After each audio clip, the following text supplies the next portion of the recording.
여호와께서 모세와 아론에게 이르시되 유월절 규례는 이러하니라. 이방 사람은 먹지 못할 것이나 각 사람이 돈으로 산 종은 할례를 받은 후에 먹을 것이며 거류인과 타국 품꾼은 먹지 못하리라. 한 집에서 먹되 그 고기를 조금도 집 밖으로 내지 말고 뼈도 꺾지 말지며 이스라엘 회중이 다 이것을 지킬지니라. 너희와 함께 거류하는 타국인이 여호와의 유월절을 지키고자 하거든 그 모든 남자는 할례를 받은 후에야 가까이 하여 지킬지니 곧 그는 본토인과 같이 될 것이나 할례 받지 못한 자는 먹지 못할 것이니라. 본토인에게나 너희 중에 거류하는 이방인에게 이 법이 동일하니라 하셨으므로 온 이스라엘 자손이 이와 같이 행하되 여호와께서 모세와 아론에게 명령하신 대로 행하였으되 함께 읽습니다. 바로 그날에 여호와께서 이스라엘 자손을 그 무리대로 애굽 땅에서 인도하여 내셨더라. 아멘.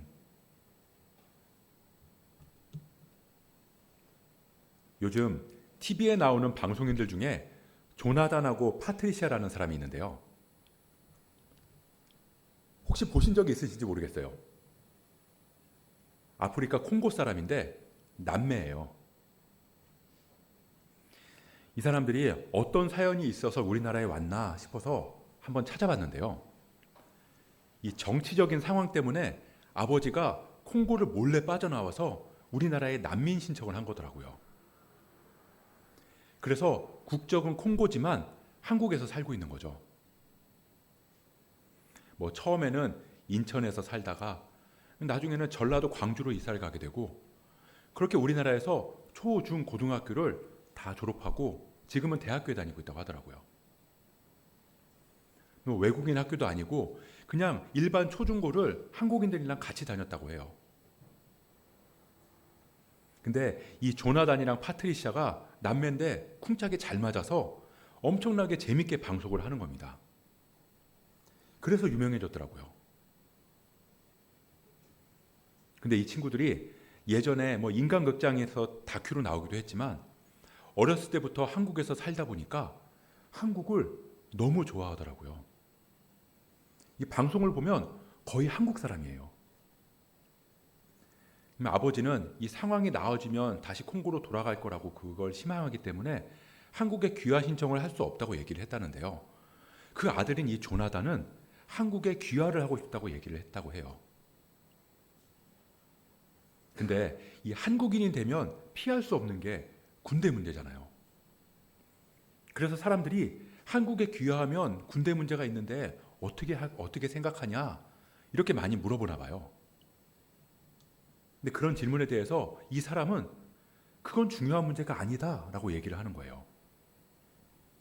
한국인이 되는 게 우선이고 군대 문제는 그 결정에 따라오는 부수적인 문제일 뿐이라는 거죠. 그리고 오히려 군대를 가고 싶다고 얘기를 해요. 그래야 진짜 한국 사람이 될 것 같다고 얘기하면서요. 근데 이 조나단이랑 파트리샤가 이 유퀴즈라고 하는 프로그램에 나와서 했던 얘기인데요. 그 영상을 한번 준비해봤습니다. 같이 한번 보도록 하겠습니다. 예를 들어서 뭐 친구들이랑 같이 있었을 때 뭐 제가 뭐 안 좋은 생각을 하면 나단이 이거 뭔가 흑심 뽑은 거 아니야 이거?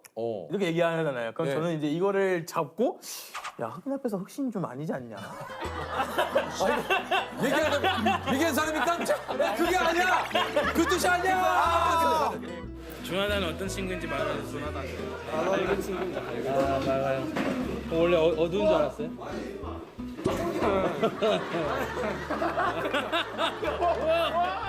근데 이게 조나단이 나단이 하는 이유가 있다고 이 개그를 제가 하는. 그쵸. 어쨌든 제가 초중고를 한국에서 이렇게 보내면서 어느 순간에 좀 느꼈던 좀 불편한 것들이 있었어요. 예를 들어서 이 친구들이 어떤 물론 조심해야 되는 게 맞아요. 뭐 해야 되는 게 그쵸. 맞지만은 네. 너무 이게 경직돼 경직돼 있으면. 있는 거예요. 어느 정도였냐면 저희가 발표를 하는데 뭐 그 지역의 흑인분들이 얼마나 산다라는 얘기를 누군가 하니까 갑자기 야, 조나단도 있는데 왜 흑인 얘기를 해? 야, 흑인은 근데 나단이가 얼마나 상처받는다고. 한대 아니 안 그 저 되는데. 얼마 전에 좀 깜짝 발표를 했는데 조나단이 한국으로 귀화를 결심했다고 해요. 쉽지 않은 결정이었을 텐데. 네, 일단은 제가 8살, 7살 때쯤에 이제 한국에 와서 어. 초중고를 어쨌든 간에 여기서 보내면서 친구들과 같이 있으면서 나도 여기 어떤 구성이라는 생각을 좀 많이 했어요. 근데 그러다가도 처음 본 사람한테는 저는 어쩔 수 없이 외국인이거든요. 어쨌든 간에. 네. 그래서 그런 거 가운데서 좀 많은 좀 괴로움도 어쩌나 있었던 것 같아요. 네네. 한국에 되게 어렸을 때 오다 보니까 저는 항상 그거였어요. 어떻게 하면 이 문화와 이 나라에 더 깊숙이 갈 수 있지? 그런 마음이 조금 이렇게 들어가니까 그거를 봐주시는 주변인들이 기특했던지 저를 이렇게 서포트를 많이 해주셨다. 네, 그래서 저는 오히려 그런 게 너무 고마워서 나도 커서 뭔가 이 구성원으로서 뭔가 하고 싶다 라는 생각이 커서 내가 이 나라 사람이 좀 돼야겠다 이런 생각이 들었던 거예요. 귀화 얘기하면 항상 나오는 게 어쨌든 간에 군대 에피소드잖아요. 저는 사실 저한테는 군대라는 게 전 크진 않아요. 왜냐면 대한민국이 저를 받아들여요. 저는 그 감사함이 그 다음에 그냥 주어진 어떤 의무를 행한다고 생각하기 때문에 저는 그 반대 오히려 가야겠다 이런 생각했던 것 같아요. 어쨌든 간에 어떻게 될지 몰라요. 정말 못 받아들여질 수도 있다는 생각도 있으니까 정말 나를 받아준다면 진짜 겁나 그러니까 그 첫날 진짜 겁나 펑펑 울 것 같긴 해. 되게 감동적일 것 같아. 이 얘기하는 걸 들어보면 그리고 방송하는 걸 보면 한국을 정말 좋아하는 것 같아요. 그래서 한국에서 살고 있지만 그것만으로는 부족했던 거죠. 진짜 한국인이 되고 싶은 거예요. 물론 외국인이다 보니까 이런저런 제약들이 있을 수 있겠죠. 근데 난민이다 보니까 오히려 보호받고 혜택받는 부분들도 있을 거예요. 그리고 이 아버지는 광주대학교에서 학생들을 가르치고 있고 자기랑 여동생은 방송도 하고 CF도 찍고 그러면서 사실 그냥 편하게 살아가는 데는 아무 문제가 없어 보이거든요.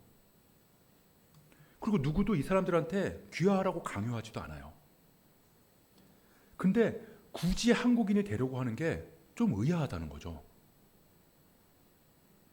한국인이 되는 순간 뭐 약간의 제약들은 사라질 수 있지만 대신에 대한민국 국민으로서의 의무가 생기는 거잖아요. 병역의 의무도 있고 뭐 납세의 의무도 있고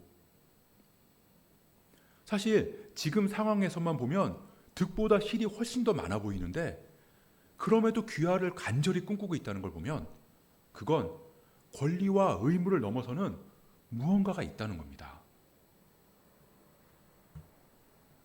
이 조나단이라고 하는 이 사람이 어린 시절부터 지금까지 살아오면서 봐왔던 그리고 경험해왔던 한국과 한국인에 대한 모습이 나도 한국인이 되고 싶다라고 하는 그 마음을 불러일으켰다는 거죠.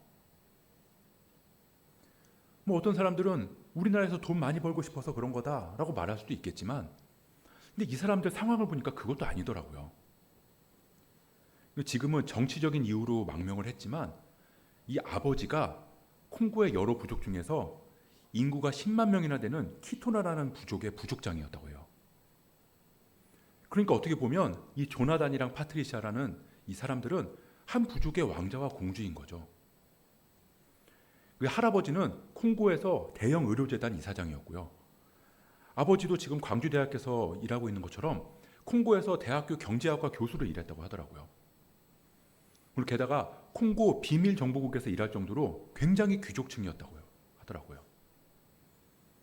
그래서 이 정치적인 상황만 안정되면 다시 콩고로 돌아가서 부유하게 살 수 있는 상황인 거예요. 그래서 아버지는 귀화를 못하는 거고요. 그럼에도 이 조나단이라는 사람은 그걸 다 포기하고 한국인이 되고 싶다고 말하는 거죠. 오늘 본문을 보면 6월절과 관련해서 이방 사람들에 대한 규례가 나오는데요. 43절을 보면 여호와께서 모세와 아론에게 이르시되 유월절 규례는 이러하니라. 이방 사람은 먹지 못할 것이나. 이방 사람은 먹지 못할 것이나. 마치 본토인이랑 이방인을 구분지어서 하나님의 백성에게만 이런 혜택이 있고 나머지는 다 차별하는 것 같은 뉘앙스가 느껴지잖아요. 그러면서 너희 집에 있는 종들 할례 받아야 먹을 수 있고 거류하는 타국인들 품꾼은 먹지 못하고 타국인들은 할례를 받은 후에 먹을 수 있다. 그러니까 할례 받지 못하면 못 먹는다. 마치 할례가 자격이 되는 것처럼 말씀하세요. 그리고 그 자격을 받아야만 유월절 음식을 먹을 권리가 있다. 이렇게 느껴진다는 거죠. 근데 그 전에 먼저 생각해 봐야 될 건 하나님께서 유월절 규례가 이러하다라고 말씀하신다는 거예요. 이스라엘은 이제 막 애굽을 나오기 시작한 상황이거든요. 약속의 땅은 고사하고 아직 홍해를 건너기도 전이에요. 근데 하나님은 너희들이 애굽을 나오는 이날 이 유월절을 지켜라. 이렇게 말씀하시면서 규례를 제정해 주신다는 거예요. 근데 사실 이 기념할 만한 절기를 제정하려면 유월절이 아니라 가나안에 들어가는 날을 기념하는 게 더 뜻깊지 않을까요? 뭐 비유가 적절한지 모르겠지만 우리가 생일을 기념할 때 태어난 날, 세상에 처음 나온 날을 기념하잖아요. 그걸 당연하게 생각하고요. 근데 하나님은 마치 뭐와 같냐면 엄마 뱃속에 처음으로 생명이 잉태된 날, 그날을 기념하라고 말씀하시는 것 같아요. 이제 막 생명이 잉태돼서 아직 언제 태어날지 정확히 알지도 몰라요. 예측은 하지만 정확한 날은 아무도 모르잖아요. 그리고 그날까지 무슨 일이 어떻게 일어날지도 몰라요. 얼마나 힘든 날이 있을지, 얼마나 몸이 버거워질지 그걸 아직 모른다는 거죠. 그러니까 그날이 끝나고 아이가 태어나는 그 순간 드디어 태어났구나 하면서 그날을 기념하는 거잖아요. 이스라엘도 이제 막 애굽에서 나왔어요. 기쁘죠. 들뜨고 막 흥분됐을 거예요.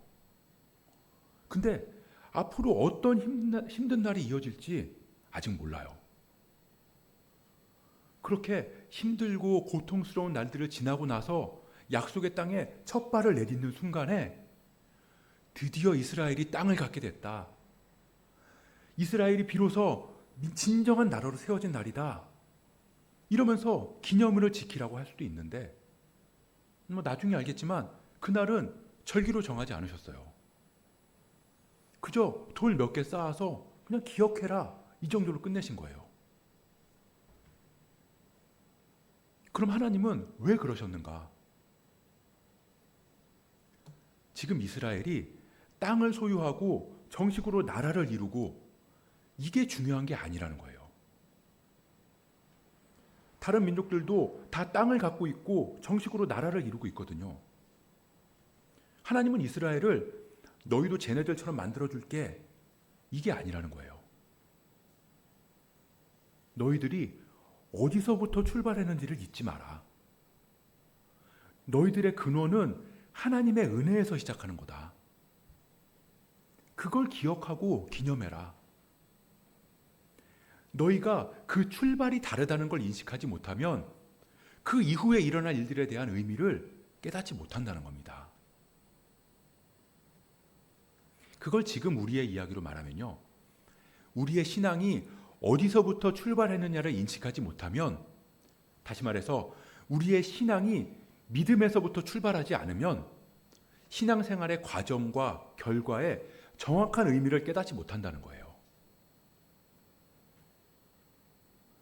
이스라엘이 하나님의 심판을 면할 수 있었던 건 단지 그들이 이스라엘 사람이기 때문이 아니라 문에 피를 바르지 않았다면 심판받을 똑같은 죄인들인데도 그 피가 나를 살리고 구원했다는 그 사실, 내 자격이 아니라 하나님의 은혜라고 하는 그 출발점을 아는 게 중요하다는 겁니다. 그렇게 하나님과 함께 출발하지 않으면 안 된다는 걸 이 유월절을 통해서 보여주시는 거죠. 이스라엘은 가나안에 들어가기 전에 많은 나라의 땅을 지나갈 거예요. 그리고 가나안 땅에 살고 있는 그 나라 사람들을 마주하게 되겠죠. 근데 그걸 보고 두려워하지 말라는 거예요. 저 나라는 우리보다 더 큰데? 저 민족은 우리보다 더 강한데? 어디서든 민족은 형성되고 나라도 만들어질 거예요. 근데 하나님은 그 민족이, 그 나라가 어디서부터 시작됐는지를 보라는 겁니다. 하나님께서 우리를 약속의 땅으로 인도하신다고 하셨는데 둘러보면 하나님을 믿지 않는데도 더 큰 땅을 갖고 있는 사람들도 보일 거예요. 또 둘러보면 믿음이 없는데도 마치 젖과 꿀이 흐르는 땅처럼 더 풍족하게 살아가는 사람들도 보일 거라고요. 하나님 없이도 땅은 주어지고 민족은 형성된다고요. 근데 중요한 건 땅이 있냐 없냐, 민족이 세워지냐 아니냐가 아니라 어느 기초 위에 있느냐는 거예요. 시작이 어디 붙여나는 거죠. 진짜 중요한 순간, 위기의 때가 오면 그 기초가 어디에 있느냐에 따라서 그 민족이, 그 땅이 무너지냐 아니냐가 결정된다는 겁니다. 근데 우리는 눈에 보이는 것을 보느라 그 기초를 보지 못할 때가 많다는 거예요. 성경은 근데 늘 그걸 말씀하세요. 너희의 출발이 어디서부터냐? 너는 어디서부터 시작됐냐? 그래서 유월절인 거죠. 그래서 우리의 신앙은 그리스도로부터 출발했으니 그리스도가 행하시는 일을 보자가 되어야 하는 거고요. 그리스도가 하셨으니 내 힘이나 내 능력이 아님을 고백하는 거예요. 신앙이 거기서부터 출발하지 않으면 예수 믿으면 잘 산다는데 왜 예수 안 믿는 사람들이 더 잘 사는 거야? 예수 믿는데 나는 왜 이렇게 초라해? 예수 믿는데 우리 집은 왜 이렇게 어려워? 이렇게 간다는 거예요. 약속의 땅인데 땅만 비교한다는 거죠. 다른 민족의 강성함만 눈에 들어온다는 거예요. 그러니 두렵고 원망이 나오는 겁니다. 하나님은 그런 걸 보시고 불순종, 목이 곧은 자라고 말씀하세요. 그게 초점이기 때문에 유월절 규례에서 이방인은 못 먹어. 그러나 할례를 받으면 너도 본토인이랑 똑같아져. 이걸 말씀하시는 거예요. 할례는 하나님의 은혜 안으로 들어온다는 겁니다.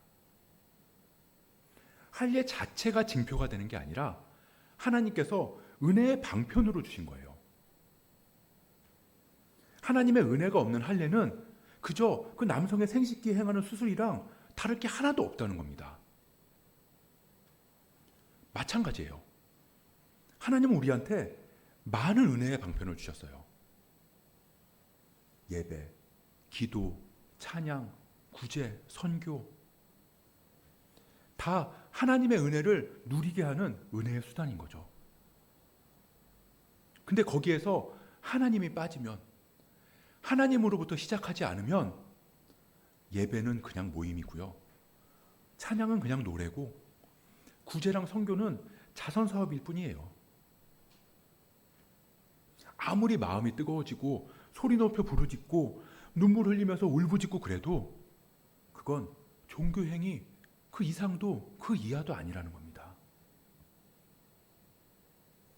그런 의미에서 하나님 주신 은혜의 방편인 할례를 받으면 유월절 음식을 먹을 수 있다.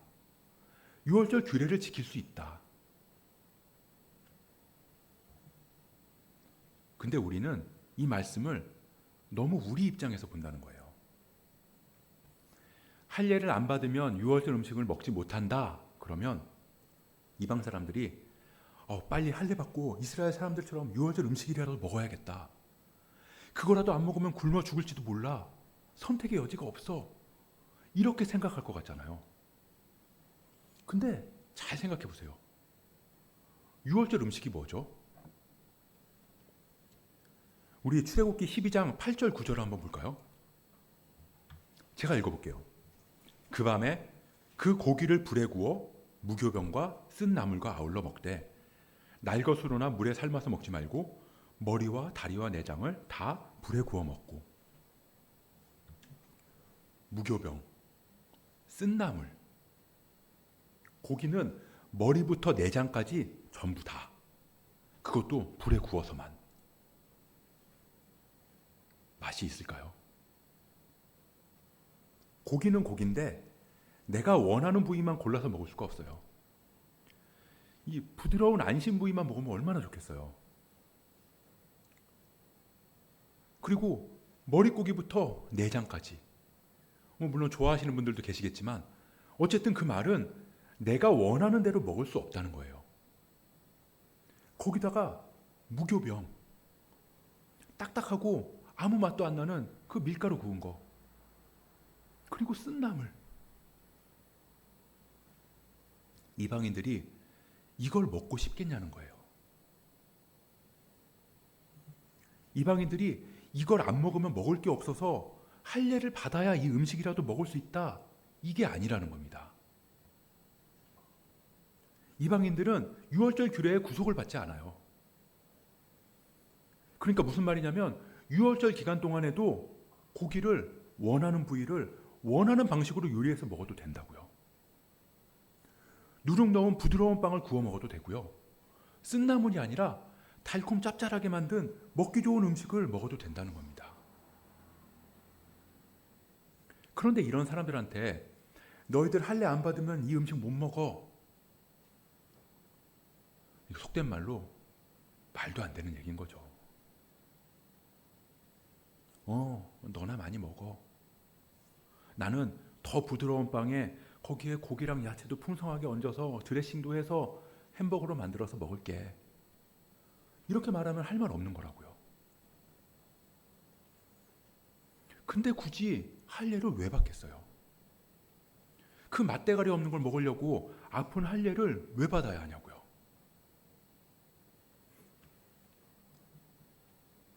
그럼에도 이방인들, 타국인이나 거류민들이 할례를 받고 이스라엘인이 되어서 유월절 규례에 참여했다는 겁니다.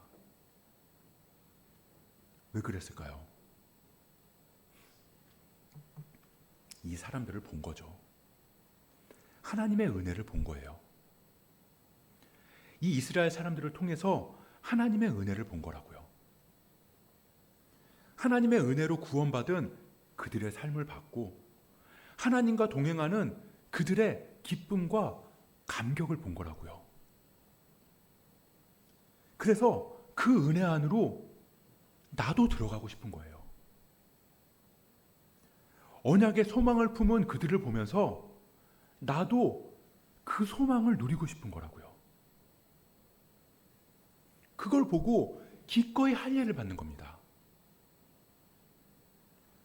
제발 나를 본토인처럼 여겨서 먹을 걸 주세요. 이게 아니라 자기의 권리와 이득을 다 포기하고 단지 인간적인 눈으로 봤을 때 득보다 실이 훨씬 큼에도 불구하고 기꺼이 자기를 내려놓고 할례를 받는 거라고요.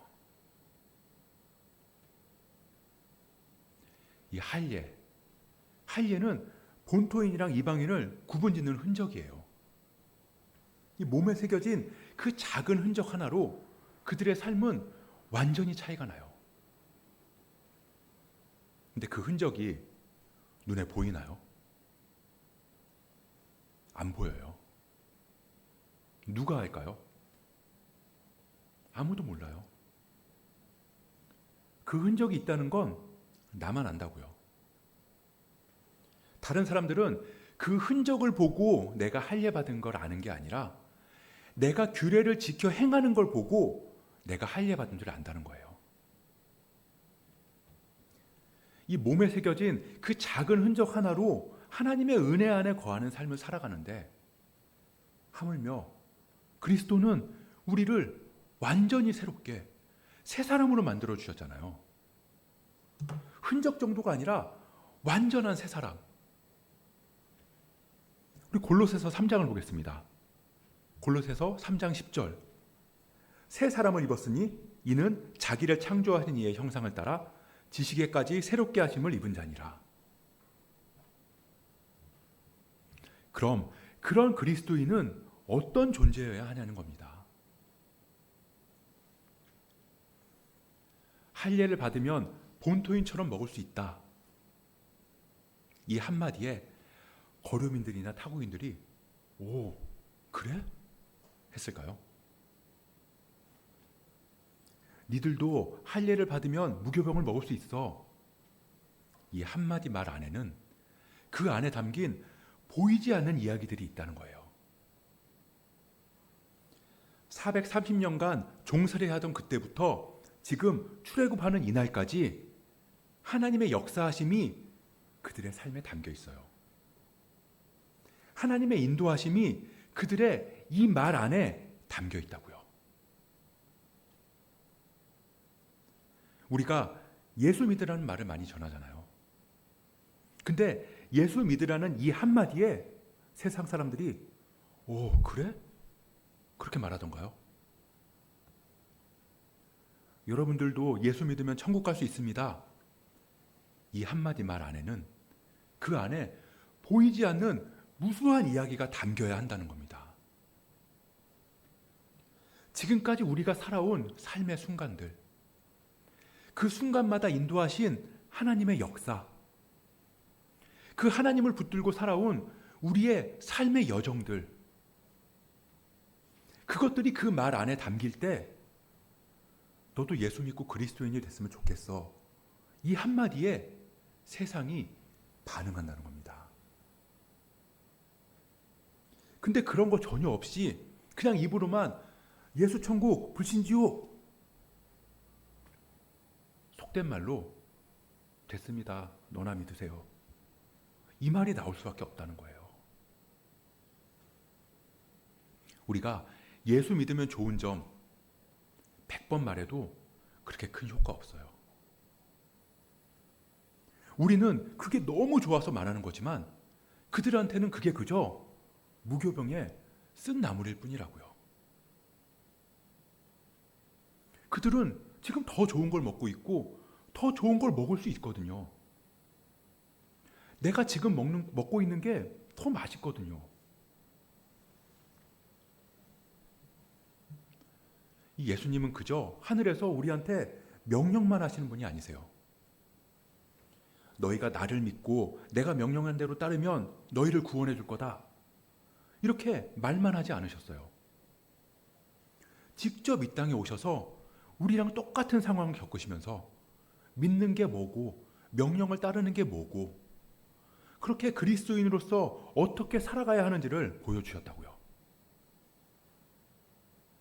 우리처럼 육신을 입으셨고 그래서 고통과 슬픔과 아픔 가운데서도 하나님과 동행하는 삶의 그 기쁨과 행복, 그걸 몸소 보여주셨어요. 이 나사로가 죽었을 때 우리가 겪어야 하는 가장 두려운 그 죽음 앞에서 야야, 사람은 다 죽는 거야. 야, 죽으면 천국 가는데 뭐 그렇게 슬프다고 울고 있어. 이러지 않으셨다고요. 그 죽음 앞에서 같이 우시고 같이 슬퍼하셨어요. 그리고는 마침내 그 죽음을 직접 몸소 경험하시고 겪으시고 그 죽음을 이기고 부활하셨어요. 그리고 우리한테 말씀하시는 거예요. 가서 너도 이같이 하라. 근데 예수 믿는 저 사람이나 예수 안 믿는 나나 사는 거 보면 똑같거든요. 똑같은 거 구하고 똑같은 거 생각하고 똑같이 세상 것들에 소망을 두고 살아가는 것 같은데 말로만 예수 믿으면 천국 가요. 이게 무슨 설득이 되겠냐는 거예요. 그 말 안에 담겨야 하는 하나님의 은혜와 하나님의 인도하심이 그리고 하나님 나라를 향한 소망이 그들의 삶에서 전혀 보이지 않거든요. 그저 내가 예수 믿는 거 타당성을 갖기 위해서 그런 얘기를 하는 것처럼 느껴지기도 해요. 이 선포라는 거는요, 큰 소리로 외치는 게 아니에요. 삶으로 증명하면서 확신 있게 전하는 거예요. 조용히 전하든 큰 소리로 전하든 그건 상황에 따라서 달라지는 거죠. 때로는 강하게, 때로는 부드럽게. 중요한 건 관계 속에서 내 삶으로 먼저 말한 다음에 그게 그리스도인의 전도예요.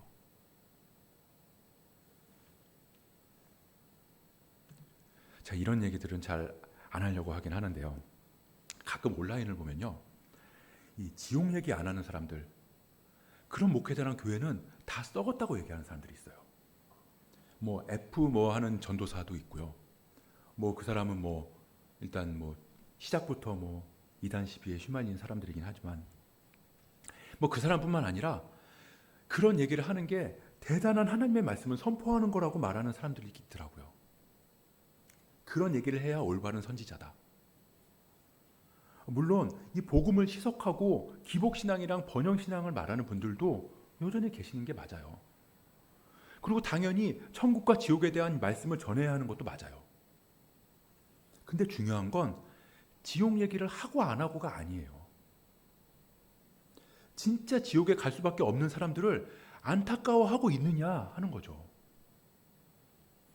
그들이 함께 천국에 갈 수 있도록 그들을 인도하기 위해서 내 삶으로 하나님 나라 백성의 삶을 살아가면서 하나님의 인도하심을 보여주고 있느냐가 더 중요하다는 겁니다.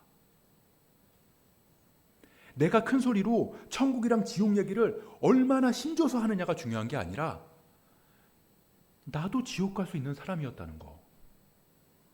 나도 하나님의 은혜 아니었으면 애굽 사람이랑 다를 게 하나도 없다는 거.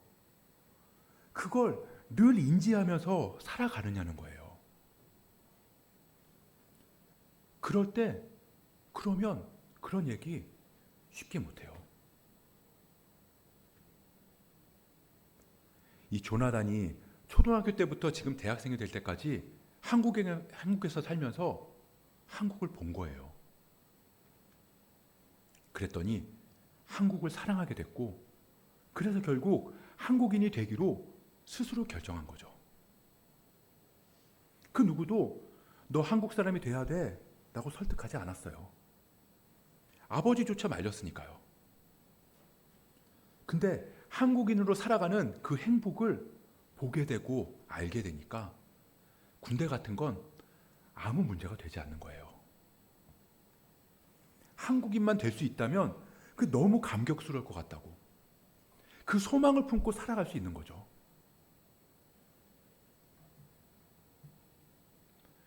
이 예수 믿는다는 걸 생각해 보세요. 사람들이 아무리 예수 믿으면 복 받는다 그렇게 얘기해도 그리스도인이 되고 싶어 하지 않아요. 근데 예수 믿는 사람들이 살아가는 걸 보고 그 사람이 변하고 하나님을 의지하면서 나와는 다른 담대함으로 살아가는 걸 볼 때 그 안에 그리스도인으로 살아가고 싶다는 소망이 생겨나요.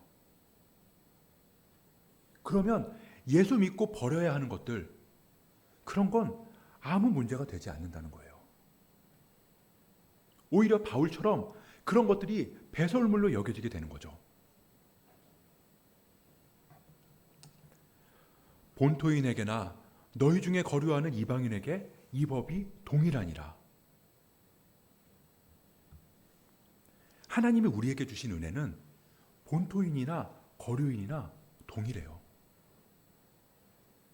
본토인도 본토인이지만 할례를 받았지만 유월절 규례를 안 지키면 그 백성에서 끊어지고요. 이방인도 이방인이지만 할례를 받고 유월절 규례를 지키면 그 백성이 될 수 있대요. 그 은혜가 동일하다고요.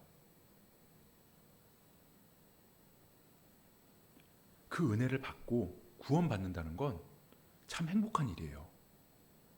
달콤해요.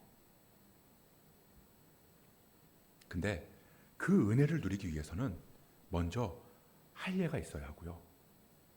그리고 그 은혜가 실현되는 삶의 현장은요, 무교병과 쓴나물이 있다는 거예요. 다시 말해서 은혜 받고 구원받는 건 너무 행복한데 그 구원받은 삶의 현장은 오히려 세상보다 더 쓰고 고통스러울 수 있다는 겁니다.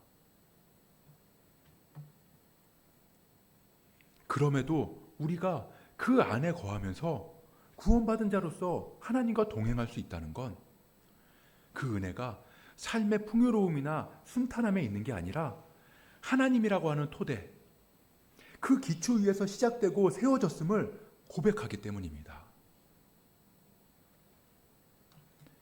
바로 그날에 여호와께서 이스라엘 자손을 그 무리대로 애굽 땅에서 인도하여 내셨더라.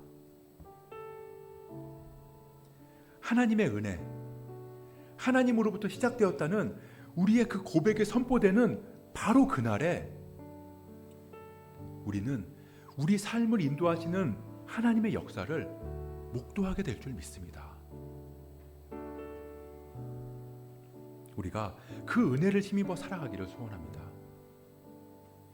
그리스도인으로서 은혜를 삶으로 살아내는 우리. 그래서 날마다 하나님의 인도하심을 경험할 수 있는 그런 저와 여러분 되시길 주님의 이름으로 축복합니다.